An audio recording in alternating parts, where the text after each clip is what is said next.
සිරිලක බාලදක්ෂ ඉතිහාසයේ රන් අකුරින් ලියවෙන කොළඹටත් පොසොන් ජාතික බාලදක්ෂ පොසොන් කලාපය ජුනි මස 28 හා 29.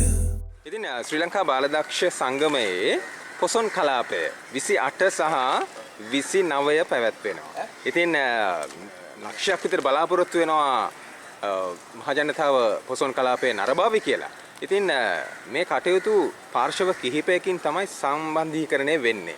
එතකොට මේ යටිතල පහසුකම් පොදු පහසුකම් ගැන කතා කරනකොට සහාය ප්‍රධාන කොමසාරිස් කපිල ප්‍රියන්ත මහත්මයා ඉන්නවා. කපිල මහත්මයා අපිට කියන්නකෝ කොහොමද දැන් සූදානම?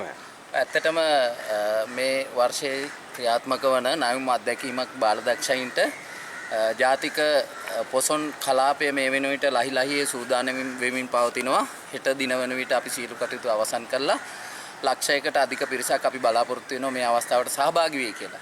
ඒ එන ලක්ෂය උදෙසා ඊටමත් නැවුම් අත්දැකීම් ගොන්නක් ලබා ගැනීමට කොළඹටත් පොසොන් කලාපය තුල සංවිධානය වෙමින් පවතිනවා. මේ අවස්ථාවේ අපිට විශේෂයෙන්ම පැවරලා තියෙන්නේ මේ පොදු පහසුකම් කාර්ය. ඒ වෙනුවෙන් අපේ සහාය ප්‍රධාන කොමසාරිස් දේශාන් මිලින්ද මහත්මයාත් මමත් අවශ්‍ය කටයුතු මේ වෙන විට සූදානම් කරමින් තියෙන්නේ. පානීය ජල පහසුකම් මේ වෙන විට සූදානම් කළා අවසන්.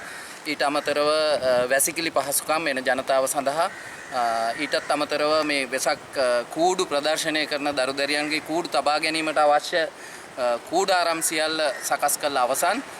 ඊට අමතරව ඔවුන් සඳහා රාත්‍රී දිවා ආහාර වේල් සූදානම් කරලා තියෙනවා. මම දන්න විදිහට දැනට එන බැතිමතුන් සඳහා දන්සැල් 6ක් විතර අඛණ්ඩව ක්‍රියාත්මක වෙනවා. මේ ආකාරයෙන් සියලු පොදු පහසුකම් සකස් කළ අවසන්. ඉතින් අපිට කියන්න තියෙන්නේ අලුත් අත්දැකීමක් කොළඹට පොසොන්. ඉතින් මේ අත්දැකීම විඳ දරා ගන්න ශ්‍රී ලංකා බාලදක්ෂ සංගමයත් එක්ක එකතු වෙලා මේ අත්දැකීම විඳ ගන්න 28 සහ 29 දෙදින කොළඹට ආසන්න ප්‍රදේශවල සිටින සියලුම ජනතාවට අපි ආරාධනා කරනවා ශ්‍රී ලංකා බාලදක්ෂ සංගමයේ විදියට මේ නැවුම් අත්දැකීම් ගොන්න විඳ ගන්න කොළඹටත් පොසොන් නරඹන්න අපි හා එකතු වන්න කියලා. මට කියන්නකෝ කොළඹට ඇයි මේ පොසොන් ගෙනාවේ? අනුරාධපුරේනේ තිබුණේ. විශේෂයෙන් ඒක සඳහන් කළ යුතුමයි. අපේ අභිනව ප්‍රධාන කොමසාරිස් නීතිඥ ලසන්ත මනෝත් නානායක කර්මතුමා හැම තිස්සෙම හැමදාම ප්‍රකාශ කරන කාරණයක් තමයි හැපි ස්කවුටින් සතුටින් ස්කවුටින් කරන්න කියලා. ඉතින් මේ සතුටත් එක්ක කොහොමද ළමයින්ට ජීවිත අත්දැකීම් දෙන්නේ කියන එක එතුමා කල්පනා කරා. එතුමාගේ අදහසක් තිබුණේ මේ දරුවන්ට මේ තමන්ගේ නිර්මාණාත්මක හැකියාව තමන්ගේ හැකියාවන් ප්‍රදර්ශනය කරන්න අවස්ථාවක් නිර්මාණය කරන්න. ඒකට හොඳම අවස්ථාවක් තමයි අපේ මේ ආගමික පසුබිම. ඉතින් අපි හැමදාමත් පොසොන් කලාපය නරඹන්න යන්නේ අනුරාධපුරයට. ඒ නිසා එතුමා තීරණය කරා කොළඹටත් පොසොන් ගේමු කියලා. ඉතින් ඒ අනුව තමයි මම හිතන්නේ දරුවන්ගේ විවිධ කුසලතාවයන් නිර්මාණාත්මක හැකියාවන් ගායන හැකියාවන් අපි දන්නවා භක්ති ගීත සංදර්ශනය සඳහා දරුවන් 1500ක් දවසකට සහභාගී වෙනවා. දවස් දෙකේම අවස්ථා 3 බැගින් නිර්මාණය කළ තියෙන භක්ති ගීත ප්‍රදර්ශනය. ඉතින් ඒ වගේ ළමයින්ගේ අවස්ථාවන් නිර්මාණය කරන්න මේ අවස්ථාව සලසලා දීලා තියෙන්නේ. මම විශේෂයෙන් ස්තුතිය පුද කරන්න ඕන ප්‍රධාන කොමසාරිස්තුමාට අපිව මේ මාර්ගයට යොමු කළා.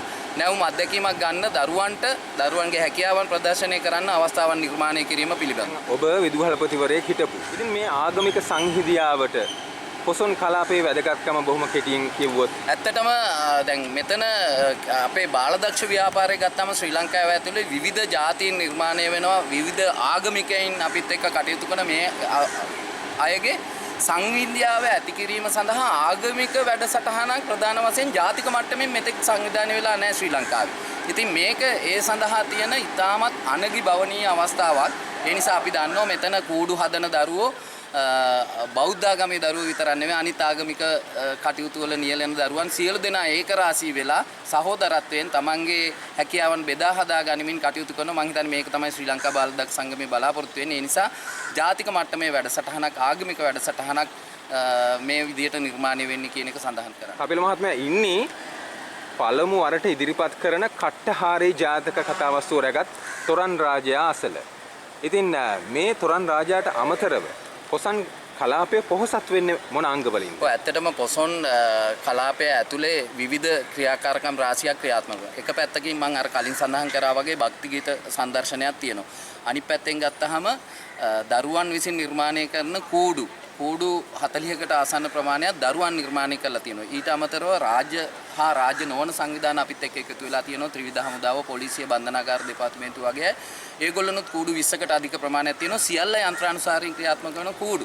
ඊට අමතරව විශේෂ අවස්ථාවක් තියෙනවා. මිහින්තලා ආකෘතියක් තියෙනවා. ගුවන් හමුදාව විසින් සකස් කළ ගුවන් හමුදා මූලස්ථානයේ අසල ඒ ගුවන් හමුදාව විසින් නිර්මාණය කරන මිහින්තල ආකෘති අඩි 30කට වැඩි ප්‍රමාණයක උසින් තියෙන සහ නැගලා බැහැලා අත්දැකීම විඳ ගන්න පුළුවන් කලාපයක් තියෙනවා. ඊට අමතරව මම කලින් සඳහන් කරා වගේ දන්සැල් 6ක් විතර ක්‍රියාත්මක වෙනවා. අකණ්ඩව රාත්‍රියේ 1 වෙනකන් හවස 6 ඉඳලා රාත්‍රියේ 1 වෙනකන් ක්‍රියාත්මක කරන දන්සැල් තියෙනවා. ඒ විතරක් නෙවෙයි මම හිතන්නේ ශ්‍රී ලංකා බාලදක්ෂ සංගමයේ මාධ්‍ය ඒකකයේ වැඩසටහන් කීපයක් සංවිධානය කරලා තියෙනවා. නිල ඇඳුම ඇඳගෙන පොසොන් බලන්න එන්න කියලා අපි බාලදක්ෂයින්ට කියලා තියෙනවා. ඒ සහභාගී වෙන සියලුම බාලදක්ෂයින්ට තමන්ගේ ලොක් පොතේ අලව ගන්න පුළුවන් ස්ටිකර් එකක් ප්‍රදානය කරන්නට ශ්‍රී ලංකා බාලදක්ෂ සංගමයේ මාධ්‍ය ඒකකයේ සූදානම් වෙලා ඉනවා. ඊට අමතරව මාධ්‍ය ඒකකයේ තවත් ක්‍රියාකාරී වැඩසටහනක් ක්‍රියාත්මක කරලා තියෙනවා. ලහි සූදානම් වෙන වෙලාවේ බොහෝ වැඩ රාජකාරී තියාගෙන තමයි මාත් එක්ක එකතු වෙන්නේ කපිල මහත්මයා. ඉතින් අර මේ සජීව විකාශයන් ගැන වචනයක් කිව්වා.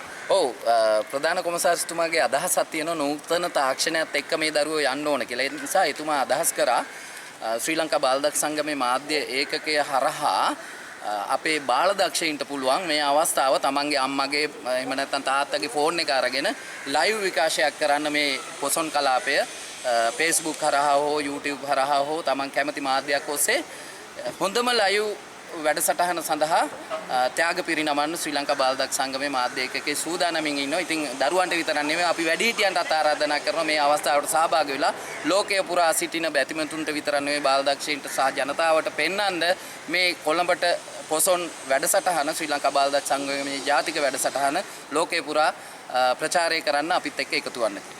සාදු නදින් අපි ආරාධනා කරමු සියලුම සදහැවතුන්ට ඒ වගේම බාලදක්ෂ දරුදැරියන්ට ශ්‍රී ලංකා බාලදක්ෂ සංගමයේ ප්‍රථම වතාවට ඉදිරිපත් කරන පළමු පොසොන් කලාපය නරඹන්න සියසින් දැක බලා ගන්න එන්න කියලා.